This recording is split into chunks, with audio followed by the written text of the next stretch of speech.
2023 Valencia Marathon. Wow, we made it! My first ever marathon, and Jess's, incredibly, 21st. We ran exactly the same route, did kind of similar paces to start with, but had very different experiences. We've teamed up with Garmin to compare our stats and compare our marathons. So, let's get into it. Let's get stuck in. Okay, first part of the analysis, some context as to who we are. So, Jess, you're up first.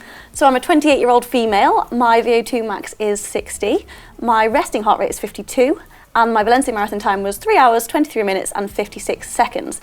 But my previous marathon before that, PB, is 3 hours and 10 seconds, annoyingly. Okay. Yeah, so quite a bit quicker. Yeah, and my half marathon PB was 1 hour, 25 minutes and 9 seconds. Okay, my turn. I'm a 41-year-old male runner. My VO2 max is 64. My resting heart rate when I'm awake is around 53. And then the time that I ran is 2:53:49, and that was a PB automatically because it was my first one. And I didn't even really have a proper half marathon personal best either, but I did back in the day have a few middle distance PBs, and so this was really into the unknown for me. Oh nice. Was that before Strava, so we can't check up on your stats? Yes, it was in black and white, so there's no evidence you of any of that. You got a piece of paper somewhere? Yes, yeah. Exactly, it's in a newspaper. Okay. So now we've set the scene, it's time to get into the nitty-gritty of the data itself. Now during the marathon, Jess and I were both wearing Garmin's HRM-Pro Plus heart rate monitor strap, which provides the most accurate real-time heart rate data as well as performance data straight to your watch, as well as to Garmin Connect to look at afterwards. So now we can look at the data really clearly. If you want to find out even more about running metrics, check out our video that we made all about it. So I've got my laptop with both of our Garmin Connect activities up side by side. There's a lot of data, so I can't remember it all. And we're going to dive straight into the first 10K. So we're going to take this chronologically, look at our approach and also the data as we go along. So your pacing strategy, let's start with that, because that's what you're looking at the first 10K, is settling in. I definitely went into this marathon thinking I've got a marathon PB that I really want to beat, but I know I'm not trained well enough for it. So I went in with that target in mind still and thought I'll see whether I can go at a 4:15 pace, which would be a 3-hour marathon, and see if I can hold it. So that first 10K was kind of testing the waters of whether I could stick to that 4:15 pace. I love it, the ambition. Like, I know I'm not in shape to do this, but I'm going to try and run as fast as I've ever run in my life anyway. You got to try, haven't you? You don't want to be living with regret. Yeah, and I've got your lap time, so you were incredibly consistent. You went off metronomic, so actually 21:15 through 5K, which is exactly 4:15 average. And I had a slightly different approach. You were just thinking, that's my PB pace, I'm going to run at that and see how long I can hold it. I was thinking, I want to go inside 3 hours, that's my target. Again, 4:15 per kilometre, but I don't want to overcook it in the first 5-10K, so I'm going to hold myself between 4:15 and 4:30 for that first 5K and not get swept along too much, because everyone in front of me just went off like crazy. And then hold that to 10K and then look to increase my pace. So I was a little bit behind you at 5K time-wise, with a time of 21:30, so about 15 seconds behind you. And then by 10K, you were 42:07 and I was 42:17, so I'd closed it up a little bit. But the heart rate fascinates me. Do you ever look at your heart rate? I actually don't normally look at my heart rate, so it was really interesting to be wearing a heart rate strap and to look at the data of that. Yeah. And I think looking back at it now, I can see how my heart rate was a lot higher than it normally should be in the first 10K. So maybe something for me to be aware of, to look at that during the race, I think, in future. For context, we did the shakeout run the day before. On an easy run, what would your heart rate be? Yeah, so the shakeout run the day before, I think my heart rate average was 130 and max was 150, whereas I think the stats from the marathon were quite different in the first 10K. Yeah, that's right. So by like 2K in, you're already well into the mid to high 160s. So that's you've gone to like a quite hard effort level really quickly compared to your shakeout run. And then I'm looking at mine, and I think my easy run would be similar to yours, between 130 and 150. And certainly for the first 5K actually, I don't really go above 150. So I'm deliberately running relatively easy. I was trying not to get too excited. Yeah, and I think looking back, you can definitely see that like I could feel it in that first 10K that I was probably going a bit harder than I should, and kind of ignoring my heart rate a bit, but going for that anyway, where it was a bit higher. Yeah, so that early stage is my heart rate's going gradually ramping up, whereas yours goes up really fast and then you're kind of holding it.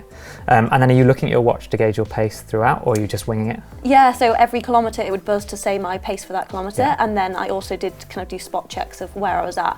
And I also had other people around me to kind of gauge that they were also aiming for a similar pace to me to see that I was sticking to the right pace. Yeah, I was probably a real extreme end here. I was very militant. I had my watch set to the lap pace as my biggest data field in the middle, and I was just watching that every kilometre for that first 10k. Now heart rate wise, we're going to touch on lactate threshold later on, but now we should probably jump into the next 10k to see what's interesting there. Definitely, let's have a look.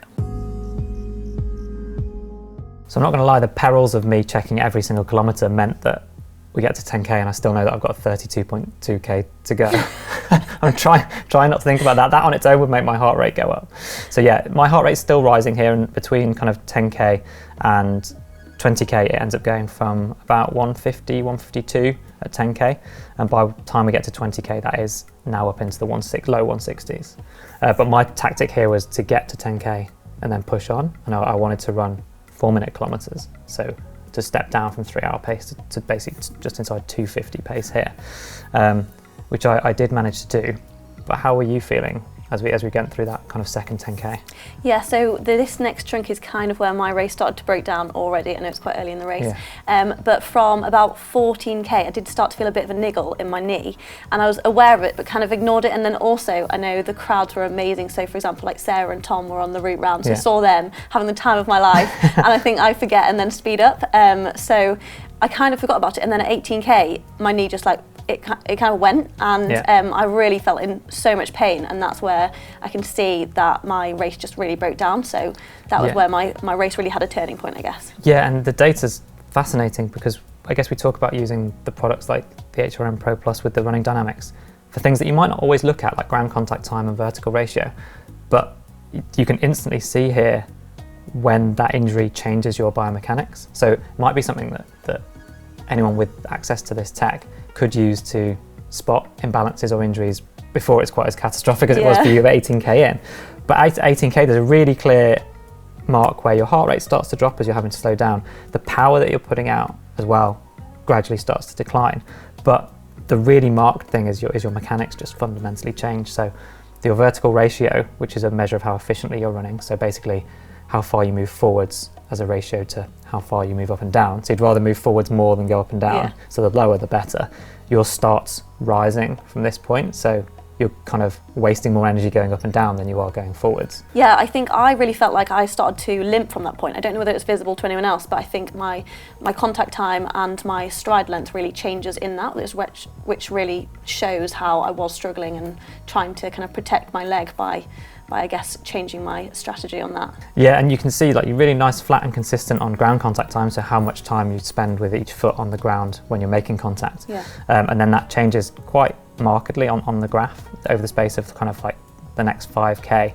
You're probably, I don't know, about 20% longer on the ground, which is quite a long time. And then whilst your ground contact time is going up, your stride length is coming down, so you're starting to shuffle a little bit. You've done the first 15k with a stride length over 1.30 m, and then by the time you get towards 20k that's dropping again to about 115 potentially, so the 15 centimetre drop, so again 10 to 15%, it's quite a big change. Quite a big difference, whereas I guess yours you kept quite consistent, I think, and you can see that in your data as well. Yeah, funnily enough I had a niggle as well, and you can see this in my mechanics, but it kind of went the other way, where I got to 18k I could start to feel my knees a bit sore, and generally I found in my training that the faster I go to a point, the more efficient I am, and so I started to pick the pace up from 18k right the way through to around 25, 26k, and that's the point at which my vertical ratio becomes way lower, so I'm significantly more efficient. My stride length is markedly longer, around about 1.5 meters compared to 1.35 meters in the early stages. So I've sort of tried to make myself mechanically more efficient and spend less time on the ground with my ground contact time during that period when I'm picking the pace up from around 4-minute pace right the way up to 350. So I've gone from 3-hour pace to 250 pace to close to 240 finish time pace. But we're about to find out I started to pay for that. Yeah, well, you just wanted to get it over with, didn't you? Yeah, like, get me to the end. Yes, exactly. So now we've got to kind of the halfway mark. I think at this point, normally by then I'd be feeling really good, whereas I really noticed in this one that I I kind of thought I'd given up on the race at this point and thought, well, I'm determined to get to the end, so I'm just going to do it in whatever way I can. So that was a real struggle from 20 to 30k for me. But how did you find it? 20 to 30k I felt great, and I'd picked up my pace, like I said, to kind of improve my mechanics. And I was feeling, and I think if someone had stuck a microphone in my face at about 25k, I was like, I'm going to smash this is great. But you can see from our heart rate data, for example, you've had to slow down a little bit. And I kind of teased that we're going to talk about lactate threshold. At this point, I know my Garmin watch gives me an estimate of my lactate threshold in terms of pace and heart rate at which that occurs, and that's at 169 BPM. And by this point, my heart rate has been coming up for the whole time, which was part of the plan. Yeah. But I'm looking here at 25k, I'm at 166, 167, 168 actually by 25k. So I'm right just the aerobic side of my lactate threshold. So if I do go faster or harder, then I'm going to be going into that kind of anaerobic zone and start to build up lactate and then really struggle. So I'm working at my max, and I can feel that, whereas your heart rate has started to come down. And for context, for the first half up until that 18k point when you started to struggle, how close to your lactate threshold were you? Yeah, I was pretty much hitting it. So my lactate threshold is about 176, and I was very close to that in the first 10, 20k, to be honest. Yeah, so. At 10.5k you're at 177, so so I think there's probably two things at play for you. One is energy expenditure and the aerobic versus anaerobic conversation about fitness, and then also the conditioning in terms of like the injury and suffering with both of those things. And another stat that's interesting, you can actually see it here, this one is yours, is something called stamina and stamina potential. So your watch will tell you how long you can sustain your current pace for, and broadly when your stamina gets to very close to zero, then your watch thinks your body's not got much endurance left, and yours hits zero at around, I think it was about 30k. I was like, this is me done now. 28k. I'm going to the toilet and that's me. I might just sit here forever. Did you feel like that though? You felt like you were at your kind of almost exhaustion? Yeah, I think I thought so many times about giving up, and it was kind of just mental determination, thinking, well, you know, you've got to get the post-race pick, haven't you? You've got to say, I've done it. Yeah, priorities. But you're obviously an experienced marathoner, you've experienced different kinds of pain before, so you feel like you had a good gauge on the fact that you could carry on without that being a big risk. Yeah, I think just based off previous experience and knowing my body, I just knew that I was kind of going to be able to carry on, and it would be painful, but I wasn't going to cause any permanent damage. So I think it's listening to your body, looking at your stats on the day, and just really making a full analysis and making sure you're not going to go further than you actually can. Yeah, be sensible, basically. We'd always advise that you listen to your body. You know it better than anyone else. If in doubt, play it safe. I don't use stamina that often in a race because I don't want it necessarily to tell me that I'm going to run out of energy. Yeah. But I have used it in training, and it's been a good gauge for me on my long runs. And actually, I was incredibly happy, a little bit smug, when I saw my stamina graph afterwards, which goes almost perfectly from 100% stamina. Well, actually, I started with 98%. At the beginning, and then it hits 1% as I finish. Timed it perfectly, didn't you? You literally like finished now. Yeah, don't make me move. A bit dangerous, and I felt like this at 41.5 kilometres, 700 metres to go. I've got 2% stamina left. Yeah, you're cutting it fine, weren't you? But exactly. You should definitely be very smug that your graph looks a lot nicer than mine. So now we're going into the last 10, 12k, so the toughest bit. Yeah, what was your longest run before you even started training for this? Before I started training for this, my longest run would have been about 17 miles. So about, I don't know what that is, it's certainly a lot less than 30k. Yeah, so this was kind of even 10k was a big chunk of what you've done previously, I guess, like from 1500 metres to yeah, and it was a massive, I was actually counting up or down. I wanted to get past 32.2, so that I was inside that last 10k, and then that was into the unknown. 32k was my longest training run, and this was the point for me that the wheels were starting to come off. So I'd been running at a slightly faster pace, but I'd had to dial it back from 350 back to 4 minute per k. Then all of a sudden, once I got past 30k, I was getting cramps. I wasn't feeling mechanically very efficient, and I was having to just run at the pace that I could just maintain and not cramp, you know, and you can kind of feel your muscles starting to go a little bit. Yeah, definitely. Did you see that in, because I think the stride length really reflected that from you started off in it. I think yours almost looks like 3 different chunks. Yeah, I have my pacing, heart rate, actually not, my heart rate stays high now throughout because I couldn't bring it back down again. But my pacing, my power output, and also my stride length is a pyramid broadly. So the faster I was going, the longer my stride length. And then as I had to slow down again and was really struggling mechanically, you can see my stride length come down and my vertical ratio become less efficient and more erratic. Even compared to when I was deliberately running slowly at the beginning, it was a bit more controlled, whereas in that final 5K, you can see that the real changes in my stride and in my ground contact time, and actually in my left-right balance as well, because I'm just battling against cramp on one side, then cramp on the other side, and it's kind of thrown my mechanics right off. Yeah, I think I didn't experience it in the same way this time, but I know when I did my previous PB, I know exactly what you're feeling. Like that last 10K feels like the longest run of your life, and everything hurts, and you think, how do I get to the end? And I think for me, my strategy is take it 1 kilometre at a time. I don't know about you, but each one you just tick off another one and another one. So you're ticking it off 1K at a time, but how did you feel in this last 10K compared to your, the best marathon that you've run? Yeah, for me, the kind of last, even the second half of it altogether as one big chunk was just keep seeing how much further I can get and just get to the end. So it wasn't that I had that big lactate buildup of where like my legs felt that heaviness that you can't take another step. It was more just like my left leg was really playing up and I was just limping to the end.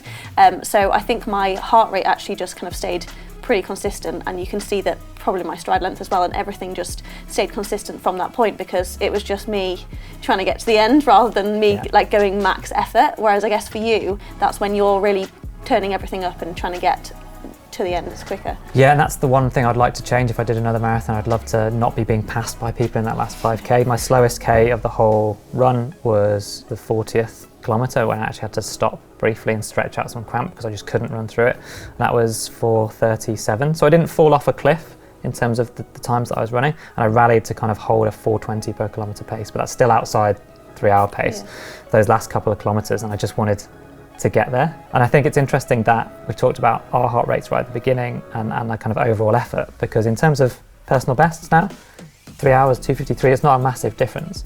But I think you can see in the heart rate that for you, that effort to go at that pace is much closer to your kind of max effort right from the very off. Whereas for me, that pace is comfortable, but I just don't have the kind of endurance and the conditioning to maintain it.